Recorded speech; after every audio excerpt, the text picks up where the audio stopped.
Oh, we're live. We had a wee failed attempt there. We didn't go live, so I'm a bit low energy. I had the whole thing like planned out there. I was doing stuff and talking about things, and it was still going live, and I was just like, but aye, what is on Doctor Who Day 12 on Twitch? The more I say and type that, the less sense it makes to me in my mind. So let's have a wee look at the schedule. I'm going back to the Twitch's schedule and not the schedule beneath Twitch. Accurate, but it only goes up to a certain number of days. So apparently you've got like one last episode of Hand of Fear, which is Sarah Jane's last episode there. You got the Deadly Assassin, the first companionless Doctor Who episode. And then you got the Face of Evil, Robots of Death, the Talons of Wen Chiang, which I know I can make a big deal of this on this show, but like I feel like the Talons is like more than 6 episodes. It feels at least like 8. Horrifying Rock and then the Invisible Enemy.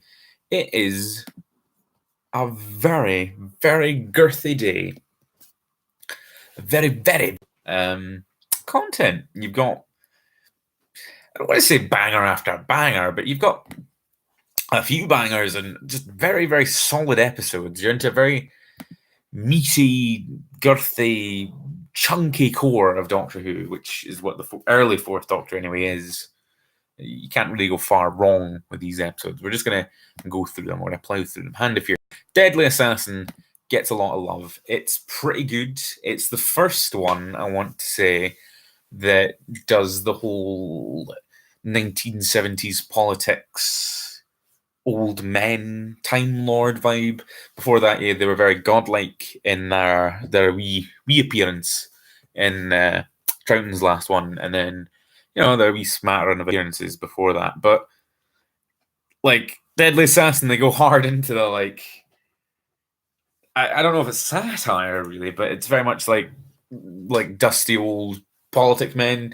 They're episodes not to watch if you're like into the Time Lords being this like mythical thing on a glass hill that New Who builds it up to be, because you watch all these episodes where you get to see the nitty gritty of what's going on Gallifrey, and it's usually not interesting and not well budgeted, because it's just old men with craggly faces in very silly Time Lord costumes. I mean, I love the back thing, the big collar, but it is very silly, especially when the old craggy man's face is there, contrasting the silliness. The very very pantomime, and then it's kind of not, but very dull politics. And I think Deadly Assassin gets away with it quite a lot. It doesn't get as much heat for it than the Davidson ones. And oh god, the Invasion of Time, is that what it's called? That one's probably the height of it. We'll talk about that when we get there. But Deadly Assassin gets away with it because it's like the first one, and it's a banger. It's got a lot going on. It's got the return of the Master to face the Fourth Doctor after they were going to like kill the character off or like retire the character in the story they didn't get to make because I want to call him Diageo, but Delgado died, so they never they were going to like turn the Master good, which I feel like is something you hear now because like, oh, that's such a weird thing, why would they do that? I mean, if they did it at the time and that's just what the Master was and that was the story, I guess we wouldn't really think about it and wouldn't criticize it, but hearing it now, it's like, what? He was going to renounce his evil. He was well into his evil. He was like hysterically just all about his evil, and he's very good in his evil in this. Whoever is playing him, I'm not one of those fans that knows the actors and say, "Oh yes, blah blah blah," gave a stirring performance as a paper mache corpse, and the paper mache corpse design is very good. Like the googly eyes, the yolky, leaky, bubbly in my memory eyes on the Master in this, because he's like a corpseman, because he's used up his regeneration cycle. I don't know if that gets covered in the episode. I imagine it is, because that's why he's like he is. But I like the idea that the Master is already at the end of his regeneration cycle when we meet him as the Third Doctor's enemy. Like it's I don't know why that amuses me as much as it does, but like I like the idea that the Doctor's only he's very young. He's only on his third life, but the Master, who he had known since childhood, had already like burnt through so many. Like, how old is the Master by the time of 3 or the Deadly Assassin. That's something that's a Laurie thing that I'd love to know. I'd love to know how old he's meant to be, because it's always like, oh, I'm 903 or I'm 2000 nowadays for the Doctor, but you never really get to hear about that for the Master. He's just the Master. And I know, like, giving him an age would probably like pin down certain things and make certain things kind of, it would probably call into kind of believability a lot of things about the Master.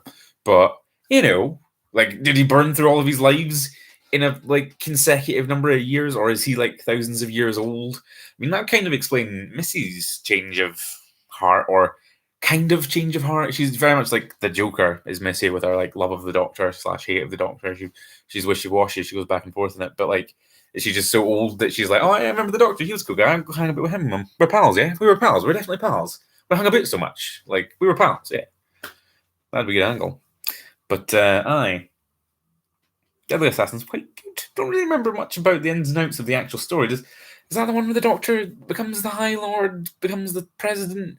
I know it's like the Manchurian Candidate or whatever. Like, it's, again, they're pulling from stuff.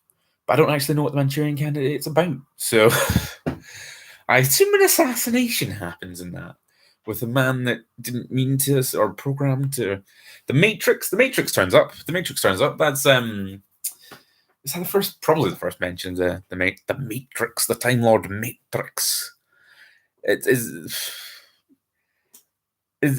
a weird vibe. It's weird that they've got the Matrix in there. I know it's nothing to do with the Matrix, but as a child, it was always linked to my brain. It's like, oh, Doctor Who had the Matrix like years before the Matrix came out. That's weird. But I like Deadly Assassin. I have no real negative connotations with it. And then it's Face of Evil, which is the first one with Leela / Layla? Leela. It's definitely Leela. Yeah. I think she's a pretty good companion. I should probably be like, commenting on the companions throughout this. We're halfway there, pretty much. More than halfway. Yeah. But in terms of Doctors, anyway. I think she's a pretty cool character. It's probably, by the fourth Doctor's era, it was probably about time they did a strong warrior woman from the past archetype. That seems like a no-brainer, honestly, because they've got their like something for the dads, like companion characters like that. It seems like they would get around to that eventually, and the fourth Doctor's era seems like the perfect time, with their Hammer horror vibes and their kind of 70s adventure filmy kind of vibe. Again, I will be saying vibe quite a lot. If you're just James and you're following along for all of these episodes, you will be sick of the word vibe. I don't really remember much about Face of Evil. I didn't watch it last year. And again, that'll be my characters. Didn't watch it last year, but because it was like I had seen it and I had no real like strong feelings to go back and see it. / I missed it when it was on. But yeah, that's the one with the Face of Evil. No, that's the one with the Doctor, and he like rocks up, and then there's like a thing going on, and it turns out that the thing was happening because of a thing he did in the past. Again, another vague, sparse use of time travel in Classic Who. It's always a cracker when it turns up. What else have I got? We've got Robots of Death. I just hear Robots of Death, and Robots of Death is another one of those proper cracking generic Classic Who titles. Robots of Death. Like, there's not much more. I don't like using the word iconic, but it's an iconic title, isn't it? Doctor Who and the Robots of Death. Aren't all the robots of death? I know K9's a lad, but he's like the one lad. Chameleon. I don't actually know much about Chameleon. I'll make a point and watch those episodes. I've got the King's Demons on DVD somewhere around here. I don't know. But Robots of Death is just disco in my mind. I have no constructive or worthwhile opinions on Robots of Death other than Robots of Death is super disco, and that's fine. I feel like, because it's like, my main memories are like there's a desert planet, or like there's like a storm, and there's like this big vacuum cleaner Hoover, this big huge Hoover like machine that's like a box, and it's like the ship, it's like the place, it's like the setting for the episode, and it's like mowing across the land. It's very, I guess, June. One of the two. Dune or Tune. I can never remember which one's the right one. Correct me in the comments. Please interact with me. But there's like a box, and it's going, and then there's like trouble because it's like a mining box. It's somehow mining, and the robots are there to man the thing, and there's these workers, but it's an Agatha Christie one, isn't it? It's an Agatha Christie murder mystery on a Hoover box on a deserty storm planet, and the Doctor rocks up, and they have a murder mystery, and it's incredibly disco. It's just what can you say about it other than it's the most disco thing outside of disco? Again, no constructive things to say about it other than the robots' designs look great in that disco way. I feel like they have platform shoes. Correct me. Like, find me and stuck me down with your corrections, but I feel like the Robots of Death in the Robots of Death have platform shoes. It's almost a certainty in my mind. That's all I need to know. It's disco. It's definitely disco. Robots of Death. Talons of Weng-Chiang, another classic. Wee bit problematic where it's Chinaman. It was made in the 70s about the 1800s, about like Victorian London, about Sherlock Holmesy, vibey timies, and that's not to make excuses for it, but it was the 70s. Like it's kind of a wonder that Doctor Who's not more like that. I know there's lots of like not great things that happen. Toberman comes to mind. I feel bad about missing Tomb of the Cybermen this year, but I have watched it a billion times. I think Toberman's a cool guy though, but I suppose that's part of the problem. But yeah, other than that, the Talons of Weng-Chiang is another one that I would put on of an evening if I needed to get to sleep. And I know you'll be crying out, you'll be saying, Craig, that's not a compliment. That's you saying it's very boring and it puts you to sleep. No, it puts you in a wee cozy atmosphere, does Talons. It's a very like warm. It's pea soup. I feel like pea soup. Pea soup suspense. Is that like a thing? Is that? I assume that's what they mean. That's what they mean. I assume that's what people describe Sherlock Holmesy as if they want to be not dumb about it. That's what I've heard said about it. I've not seen much more of it than, Sherlock Holmes. The Doctor wears Deerstalker. It's perfect. It might be a wee bit too long.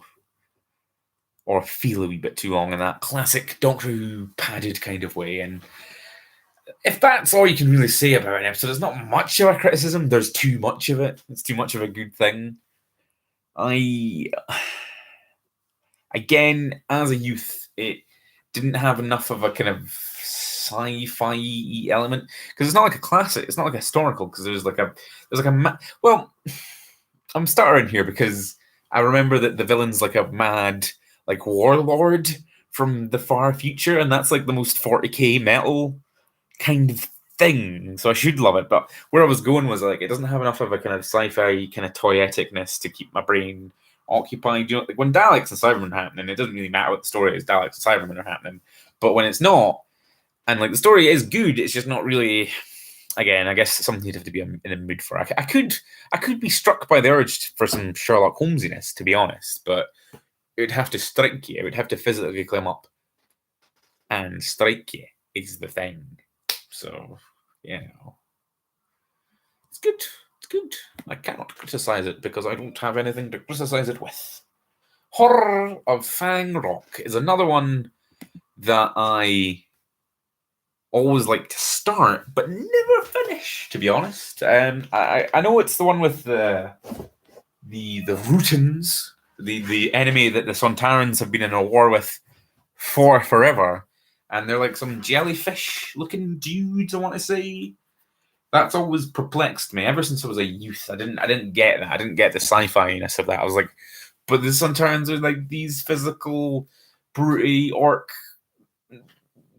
guy-shaped people. Like how are they still in a war with these jellyfish folk? How are they in a war with jellyfish folk at all? It seems weird. Like, I know this shouldn't be the talking point about Horror Fan Rock. It should probably be the content of the episode. But like, now I'm into it. Like nowadays, I'm like, of course they've been in a war for like billions of years with jellyfish folk. I know there's like shapeshifts involved, but like, How do you visualize that? How do you because they're there being like a generic space marine army doing military things.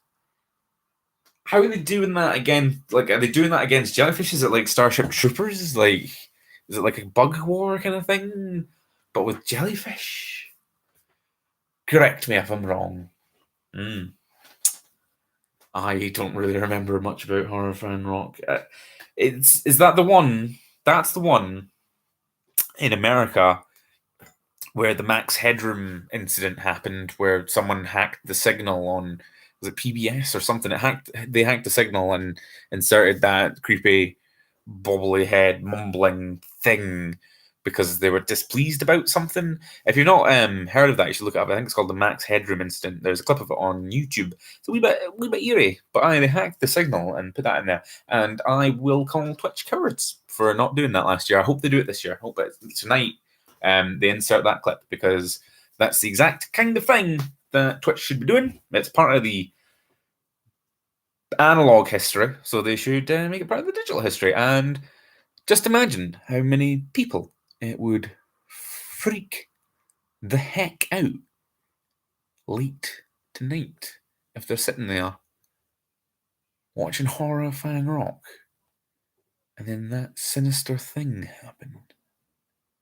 But anyway, they should totally do that. Cowards. Active cowards. Invisible Enemy, right? I had no idea Invisible Enemy existed until yesterday when I was looking at the schedule, and I was like, Invisible Enemy? Invisible Enemy? Is that the one with... No, that's not the one. Because I was like trying to figure out which one it was.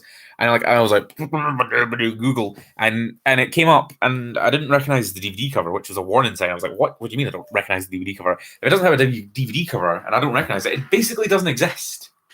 So I didn't recognize the VHS cover, and combined with not recognizing any element of it, made me realize that I didn't know Invisible Enemy existed at all.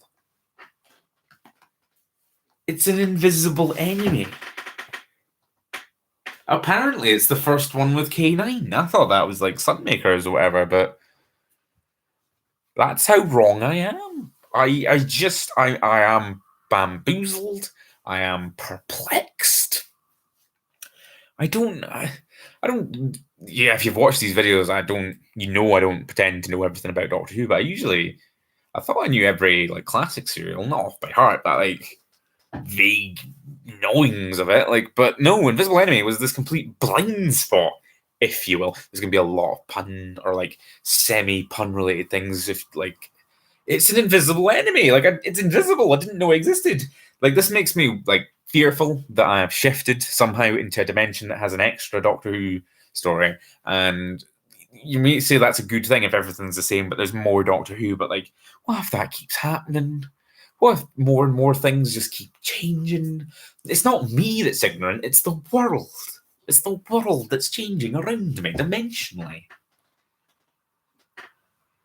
Bit of a weird... Wow, we're not going to end because we're going to do Monster of the Night and Episode of the Night. I will be quick about this. What have we got? Hand of Fear. I mean, that was last episode. Deadly Assassin, Face of Evil, Robots of Death, Talons of Wing Chiang, Horrifying Rock, Invisible Enemy, apparently. Those are all BHA angers of episodes. If not very solid, commendable episodes. You could commend them. You could commend them to men. I'm going to go and be dull and say Deadly Assassin because it's one people like, and nobody's going to get me angry. They'll be like, yes, he complied with the will of the fans. It's a good episode. Creature of the Night, Monster of the Night would be between the Robots of Death and their super disco design, but I think I'll again be boring and say it's the Master from the Deadly Assassin. It's another 2 days in a row, I want to say, double biller. Episode of the Night and Creature of the Night. That googly-eyed corpse man is a wee bit scary. Not as scary when he comes back in Keeper of Traken or whatever it is, but yeah, there's something about the eyes, the kind of googly bulging, not looking the right way eyes, just jangling about fleshily. I hesitate to call it scary, but it's eerie. It's a great design. It's a great use of a design. It's take your man, take your actor, layer him in paper mache, get some yolky, googly, disgusting eyes, blam them in there. I wonder if he could see with that mask, to be honest. I don't know if they were slightly above and his wee peepers were poking out little holes, but it would be a wonder if he could see. That face with its layers and its decay and its reddy, browny, blacky. Oh, it's a convincing corpse. You've got to give them that. And on a budget of at least pennies, because overall they had a $5 mythologically for the budget. So imagine how much they spent on each individual bit. They had the paper already. Presumably they just got some eggs or something for the eyes. And then they probably already had a cloak from some period dramas they were making. But how they slung it together, and it's very convincing. I'm going to go watch the episode now and be like, oh, that corpse, that master corpse doesn't really hang up, but, money where your mouth is. Monster of the night, villain of the night, villain of our hearts. Big master. Anyway, see you tomorrow when we talk about more Doctor Who. It should be good. I've not looked at the schedule yet. Shall I have a quick peek at the schedule but not say what the schedule is? Oh, aye. Oh, dear. Aye. Oh, gosh. Aye. Those episodes that are on tomorrow have come up quicker than I thought. That's the craziness of the Twitch stream. It's so fast. Just relentless Doctor Who every day. Even the Fourth Doctor's era feels a bit short when it's crammed into these many episodes per day. Goodness, if you watch all of these episodes tonight, I know I say this every day, but if you watch all of these episodes tonight, you've got more of an endurance than me. I know, big shout out to James in the chat. He's been watching quite a lot of episodes. He's a lot more heroic than I am. I just dip in. I just dip in and be like, oh, aye, Doctor Who's still happening. That's good. We sip of the mug. And apparently it went out. Apparently Twitch went down the other day, and he was saying that that's kind of sapped his will to watch the Fourth Doctor era. And the Fourth Doctor era is quite a lot of stuff. And I would suggest take it just think of the episodes you want to see and watch them. You don't have to watch everything. And even if you do want to watch everything, just take it step by step. Take it companion by companion. Do it in blocks. I know you have no choice because Twitch is happening constantly, but in your mind, in your brain, section it off because you just slam through them. Like I say, because the episodes that are on tomorrow, I didn't think were coming up for ages. So we're getting on in time. So, I don't know where this sentence is going. Bye. Have a good time. See you tomorrow. Hopefully that stream that I did before this isn't still going when I end this stream, because that would be fun. Bye.